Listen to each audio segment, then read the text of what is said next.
Hey, what's going on, everybody? Thank you for checking out the Automotive Chaos YouTube channel. My name is Ryan. If you guys have been following along, then you're probably pretty familiar with the background here. I'm sitting inside of my 1956 Chevy right now with no floor. In our last video, we cut the entire floor out of the car, prepped all the surfaces.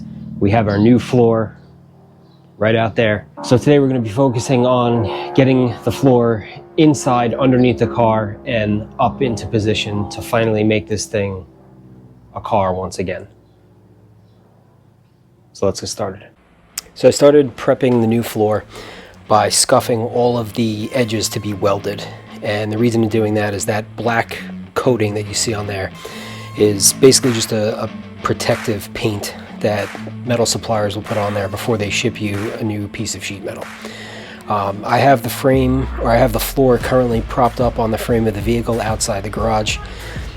Just hitting it with some weld through primer here, and then once that's all dry, you can see me start to try and position the floor underneath the car.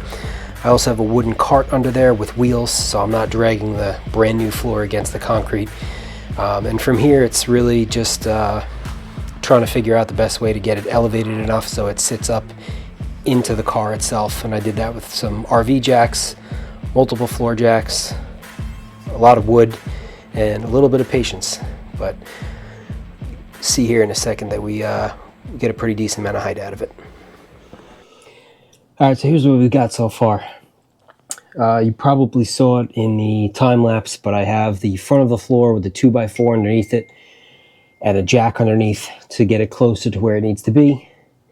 And in the back, to make up the height, I have another jack on a plastic ramp with the same 4x4 that we used to lift the back of the car, try and get the back half of the floor up. Not ideal, but it seems like it's doing the trick. So I'm gonna put another jack stand on the other side, get a little bit of stability in the floor, reposition the jack, and hopefully that thing has enough height where I can get it up to the flange. All right, at this point, it's a lot of back and forth. Just making small adjustments as I go to get the front and the rear of the floor elevated enough where it sits flush in the transmission tunnel, as well as behind the rear seat. You can see that seam in the back will start to disappear. And I'll turn the camera around here in a second, and you'll see the gap on the transmission tunnel start to get smaller as the two flanges become closer. All right, progress. I got the floor jacked up into position. Now you'll see there are some gaps, especially up here in the front. This we're not going to worry about right now because that's getting cut out. But along the transmission tunnel, along the wheel wells, and it's nothing to get nervous about. You know, when you're cutting apart a car that's as old as this one, you're bound to run into issues with that. Not only that, this is a reproduction floor, and from what I've been told, the floors that are coated with the black, I think it's the EDP coating, are made overseas. The ones that are bare metal are made in the US, so it's not going to be perfect. What I'm going to do now is we're going to go around and I'm going to start to clamp flanges together, and then I'm going to run self-tappers through just to hold everything in place. Once I'm comfortable with all of the gaps in the fitment, we'll go in and we'll start welding the floor in. But I have to say, I'm really excited about this. For the first time since I've owned this car, it doesn't look like a complete pile of garbage anymore. I mean, obviously it still needs a lot of work, but we don't have any massive holes in the floor, so pretty excited about that. All right, yeah, I'm going to start sending some zip screws into this thing, and once I'm comfortable, we'll get it positioned, and we can drop the 36 jacks that I used to get this thing in place. I mean, that if that just doesn't say sketchy, I don't know what does. All right, so I think at this point we're ready to throw the welding hood on, get underneath, and start tacking this floor in. I'm going to start welding in the wheel wells. So you can see where we drilled the holes out to separate the old flange for the floor. And then the gray behind it is weld through primer. And then we just have our self-tappers holding the panels together. I'm going to start welding in here. I will do the other wheel well. and I'm going to do the front in the transmission hump by the firewall.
All right, so with our floor installed, next thing I want to do is get this body on the frame as soon as possible. But before we do that, I want to paint the entire underside of the car and also seam seal under the trunk where those patches were. They're seam sealed up top.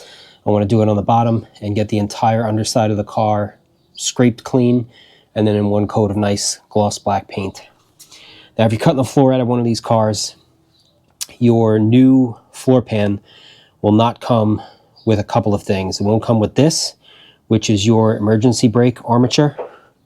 This one's a little stuck, but when your cable from the front pulls, this little turnbuckle here will have two wires that run to the rear brake system and engage the parking brake.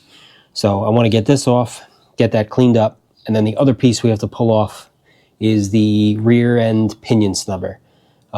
That's in one of the pieces of metal in that pile over there. So I want to get both of those off, get this disassembled, broken down, knock all the rust off of this. This way this could get painted and put up on the floor and then back on the frame. We don't have to worry about it. So I'm going to start, we'll get this out, and then we're going to have to drill some more spot welds to get that pinion snubber out. All right, so I have everything removed off of the old pieces of floor pan, and I was able to separate the pinion snubber as well. So I'll show you guys what we're going to try for that. All right, so this is the piece that I was talking about. There's a rubber bushing that goes in there. So I'm going to throw everything in our bucket here. All right, these are some of the components for the emergency brake. The rest of them. So these brackets are the pieces that bolt to the floor braces. So you have two through bolts here, and then there's one, I believe they're 3/8 fine thread bolts that actually bolt up into the brace to keep everything in place. So I've never used this stuff, but I'm going to give it a shot. I cleaned up those parts as best I could, any old undercoating or anything on there. I tried to remove with a scraper and a little bit of heat. So it seems like they're pretty much down to bare metal. So we're going to pour this in and let it sit. And then, I don't know if you could see it, but of course my phone turns off. So it's Tuesday, May 21st, around 5:30. So I'll let you know how long this stuff sits, and we'll take a look at it when it comes out. But the bottle says light rust, let it sit for 2 hours. If it's heavy rust, between 24 and 48. So we'll let this sit for a day or two, and see how it looks when it comes out. All right, so a little over 24 hours. Let's remove this stuff and see how that rust dissolver worked. I have to say I'm pretty impressed with that stuff. These parts came out better than I expected. I could have done a better job cleaning them up before I dumped them in there. But I just rinsed them off and dried them with some compressed air. I mean, look at the threads on that bolt. almost like perfect. Pretty happy with that stuff. I think I'm going to get another container of 2 and fill that bucket up, and I'll be doing some bigger parts in the future. But for now, I'm going to hit these with a wire wheel real quick just to knock any more of the residual stuff off. And then we can prime that, paint it. This I'll hit with weld-through primer on the back, and we'll position this underneath the car in a couple minutes, get this welded up, and I can put that snubber bushing back in there as well. Moving along.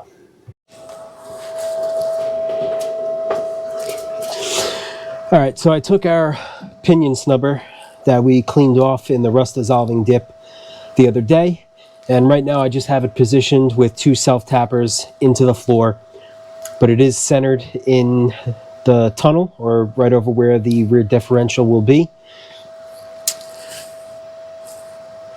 So we're going to weld this on. I'll put the snubber back on, but I want to get this on and welded before we actually paint the underside of the car, which is probably going to be the last step for today's video. So I'll throw the hood on. I have the welder fired up already. We'll buzz this in. All of the emergency brake brackets that we cleaned and painted the other day, those are all bolt-ons, and I may end up waiting until the underside of the car is painted to put those on. So for now, we will focus on this.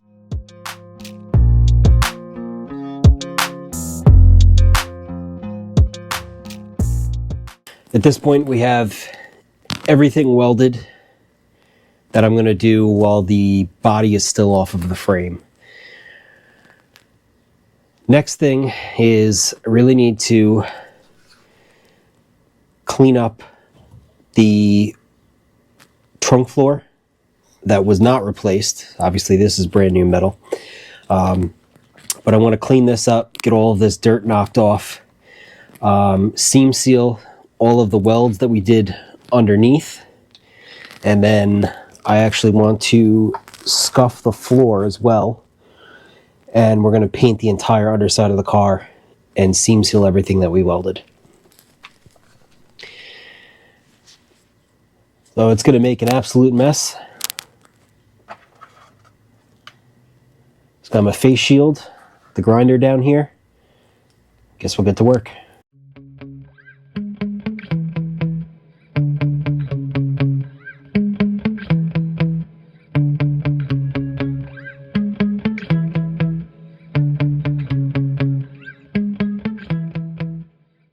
All right, so with the underside scraped clean, blew it off with some compressed air, we're going to start applying our seam sealer.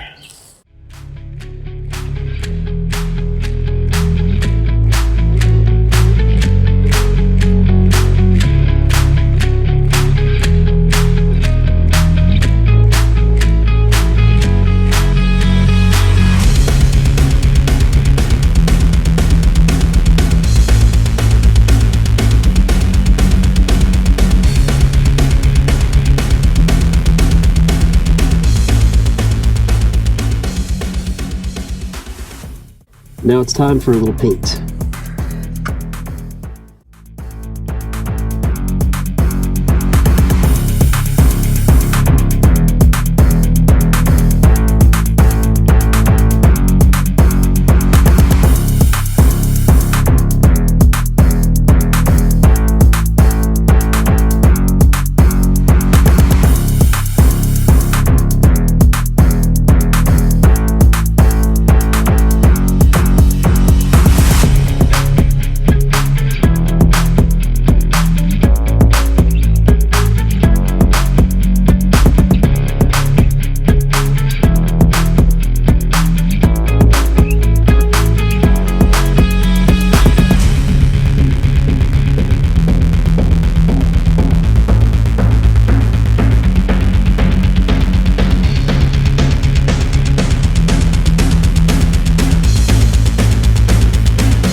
All right, finally have the bottom of the car in one color.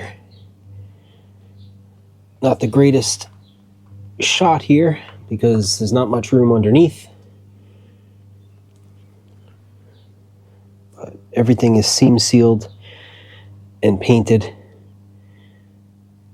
Got that other wheel well done on this side. Right here, I ended up putting a patch in because that wheel well was rotted. That was the piece that we did on the inside. I think in the last video, in the last video, we patched the inside wheel well to get the flange prepped so we could weld the floor to it. And I cleaned up the underside of it as well. So it looks really, really good under here. Very happy with how it came out. Guys, so that's going to do it for this one. Huge progress. Next video, I think we are going to tackle the frame. We're going to break that down, blast it, clean it, paint it, run some new brake lines, fuel lines, and get it ready to come back underneath the car so this thing can finally go back on the frame and be mobile. So thank you guys so much for watching. Catch you next time.